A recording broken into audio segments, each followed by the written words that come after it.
Tag there for Noah, and now he's going in. Crash pad in. It doesn't matter, though.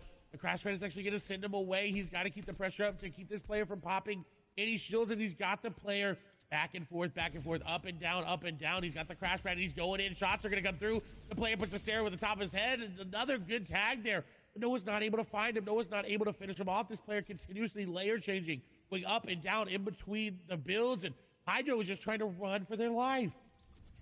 Hydro trying to put as much distance as possible, and unfortunately going to go down there. Good job for Noah Riley on the chase. We talk about how important it is to resolve fights, particularly because you don't want that opponent burning those resources, because when you do take them down, they'll drop them there, and you want to get as much as possible. You can see Noah picking up all of the minis there. He's back up to 6. Good job, still has 4 crash pads. And one thing you'll note in particular when you're looking at these mid-game fights and what you should be keeping an eye on.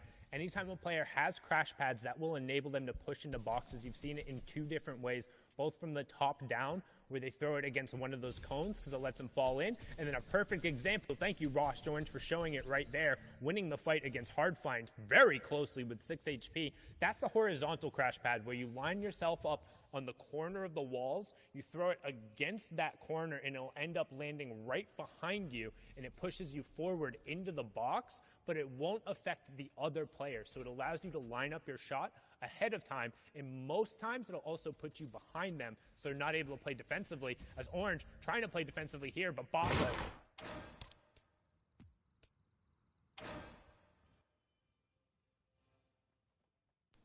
And that's the dangers of taking a mid-game fight, is that if you take any damage, you're going to get third-party. Players are going to recognize that shield crack sound, and they're going to move in. But on the other hand, look at Letwick.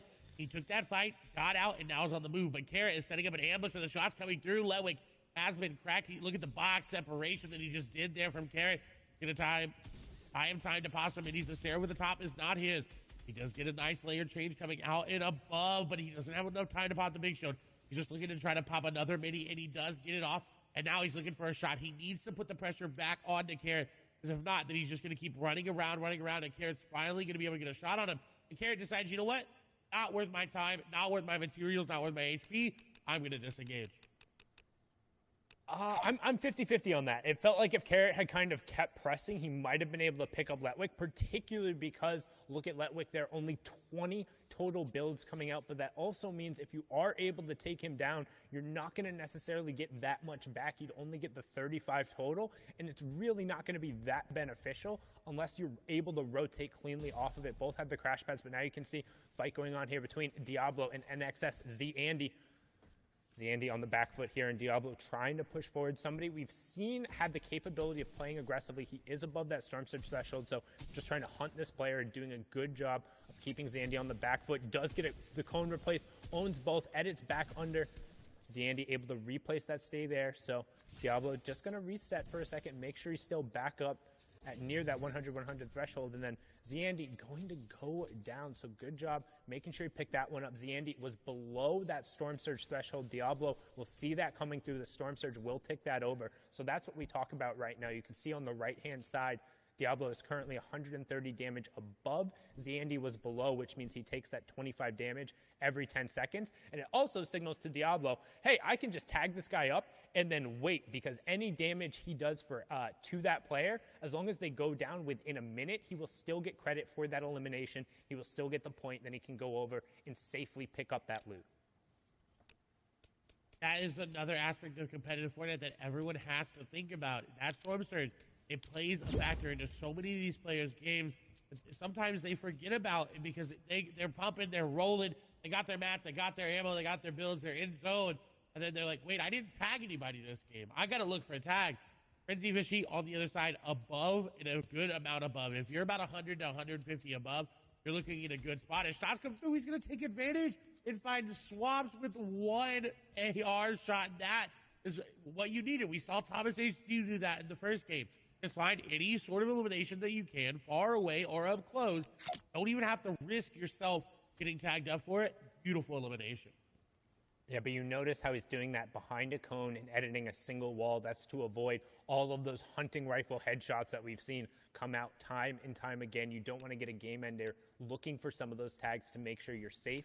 But that being said, when we talk about tags and going through, that's generally meaning you're looking for long-range shots, not with the intention of actually trying to eliminate the opponent, but just doing some damage so you're not threatened by the Storm Surge, as Flois ends Froggy and puts a prime example of why you need a cone in a window and to limit the number of angles you have, because so many of these top-level players will be carrying those weapons, particularly in EU, that is known for their snipes and hitting their shots. Well done from the game #1 winner, who's continuing to roll with the momentum here. Boxed up next to Ardit, passive over the side, as we're transitioning now into that mid-game kind of territory as players are starting to get closer and looking for priority in terms of zone number 4. What an elimination. He needed it too. He only had 2 hunting rifle shots. That first shot needed to hit. He didn't really have a chance to follow up if it didn't. Very heads-up play by Flois. First place, taking down second place. That's pretty good for your mentality. Even if he goes down here and be like, hey, I took out my competition, so I know I'm pretty secure there. But we're still pretty early on into the games, so you can't really do much with it. And it's important to note when they stress during the top of show how every single interaction matters. Right there, Flois eliminating his direct competition right now, the player who is closest to him, who's able to pressure up. That means if he's able to build up a lead now, it's going to be that much more substantial, because effectively he's eliminated one of the players who can threaten him the most, as now we're on board here with ADN. We saw him have an amazing run yesterday, pushing in. Right there, you can see the Dorito edit being taken down, and that's such a good push. Fastroki was looking to set up a crash pad there with that edited cone in his box, but ADN dropped in and then occupied the space, stuck to the AR, and then just used the weapon to close it out. Well done getting a key pick there in a mid-circle. And he desperately needed his match. Were not looking good. Still are not looking good as well. So he's going to have to find another impact elimination along the way, as we're on board here with Ardit. Again, mats are not looking good. Now, there is a player's loot there in front of him that he more likely got the elim from. He's not actually prioritizing picking it up right now. It seems like he's just looking to build and then go for the loot. Mr. X is nearby. Benji's nearby as well. Artist in an awkward spot. We've got Scram in this game here as well. Handy, passive, slick. A lot of players still alive. 61. When we talk about Storm Surge, this is a threshold where it's 50. 11 players need to go down. Darda makes a heads-up play to get a box, and Crash Pad's going to come through, but that's bad for him. Unless he hits the shot. Shots come through, and he does. Maestro going to go down the aggressive play, not going to be rewarded. And Ardit will be rewarded for his passiveness. Yeah, and you can see the reason why so many players are fighting right now, both that Storm Surge and trying to get priority. We talk about 4th zone. Look in the bottom right-hand corner. Everyone is looking to box up and stake their claim on as much real estate as possible for when that half-in, half-out reveals. You don't want to be sharing a spot next to somebody as you go to rotate, and they're looking to clear out the players nearby as Ardit picks up Flois there. So 1 and 2 are down. That's going to open up the leaderboard. Tons of players will have an opportunity to charge up. Eyes are now on Hen and whether or not he can kind of extend his lead out there, as Ardit also picks up Lechi. Mongrel getting scout there in a brilliant job, because he's now cleared out all the players on this tarp. In that next, the half in, half out, the one before moving, is pulling directly over to this cluster of players. So Tayson, Benji, Keelix, Wyzip, Mr. X will all be over there sharing the half in, half out with Ardit. They all have priority on everyone else who's rotating into the zone. So they're going to be fighting among themselves to make sure they're safe and not going to get ambushed, and then swap over to what Tayson's doing now and looking to catch the players, burning their rotation, burning launch pads and crash pads, trying to get into this zone. And this is very lucky for Tayson, because, again, express the amount of builds in the inventory. He only had 54. That is not where you want to be for this endgame. So he has to find an elimination to get to these moving zones effectively. He does have the 6 crash pads, but when you start to use those crash pads, you start wasting those builds as you box up, and he needs to find somebody. As shots come through, he's not going to be able to beam people out of the air just yet, as we do see Nebby unfortunately falling, but he did get that top 50 placement threshold, which is what a lot of people are playing, that consistency. Hey, at least I went down inside of that. Tayson, however, is looking to get aggressive, and I believe that's on, I think this is Benji. I'm 97% sure Benji is right nearby. If Benji makes the wrong edit, he goes into a box that's not his. Tayson is going to go aggressive.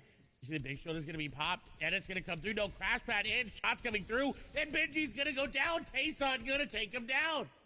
You called it. He was looking for it, waiting for Benji. He heard him trying to set up and get some space, knew he was pressured around the side. The horizontal crash pad entrance puts him behind Benji, cleans it up with the tactical shotgun, and well done. And Hen, the third place player on the leaderboard before the last game, going on the high ground right now, has priority position with Enos and Mongrel just below him. Also Floki on the same ground, but we're going to hop on over to the Become Legends player. He's been playing so well recently, cleaning up the Cash Cup on his birthday. Had a phenomenal performance yesterday to also guarantee him spot here, and he has priority on this next zone. What that means is he's the closest to where the safe zone has to go past. So as it funnels and everyone else rotates, they have to go past Hen. You do not get to past Hen, and you notice he's built so much space around him so he can't be shot at in return. All of these shots are completely safe, so anything he's able to convert on will turn into points for him here, as another placement point does take over. Now he's not shooting through that wall. That is just one of the graphical issues with the replay. He's picking up tags, but now you can see setting up a crash pad, going to use it to go on the rotation late, and he picked up a key elimination onto Wyzip there as we have our top 35. And it's such a key elimination because he gets Jules' glider gun, and now he's got free rotation everywhere. He could win this game based off that elimination. It was such an impact elimination, but he's being a little bit too greedy on that zone. He did get tagged up, but he's still good. Rotation coming in. We do see Sapphic going down, and Rotation X Squeeze went down as well. So a lot of the big names are out of this game, but Han looking to keep his stream alive and take down one player who landed right on top of him. That was a very, very heads-up elimination onto Pablo, but he's not that healthy. He has those minis in his inventory, about 126 effective HP. He needs to find another one. He needs to find the outside. He can't be in this cluster. It's really weird to take the grapple gun and then immediately go into the middle because you don't really have the ability to utilize it, and that's what we're looking for, getting towards the outside of the zone so he has more options there. Anas, teammate up on the high ground there, but this is the solos competition, just playing for the same org. You have Gamers Origin, Deceptos there on the middle as we tick over top 25. Another point going through. Anas running through the high ground. Reason still in the match, and you can see Deceptos picks up Ardit there as top 20 ticks over. Another point going through, and right as I say his name, Reason ends up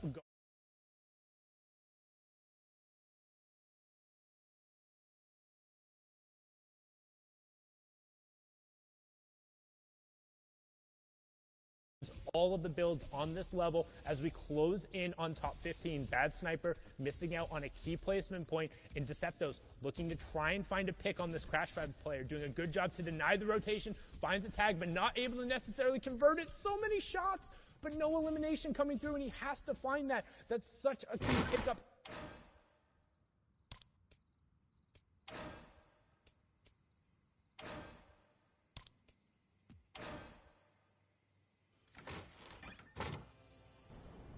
Little bit of an incline, you see it. The old builds are there as well. Han is going to fall. Slick going to fall in tandem. Top 10 placement points being missed out by both of them. And that's a huge boost as well. Deceptos able to hold on to the player on the other side. Shots are coming through. He's getting the tags, and he does. Frenzy Fishy is going to go down. Deceptos needs to get out of zone, though. He is sitting and ticking. He doesn't have any floppers. He's looking to get in, and he does, but a shot comes through. Floki going to be the one to take him down, and now 2 eliminations here for Floki. The player right on top of him. He's got to be careful. Shots go through. Back into zone goes Floki.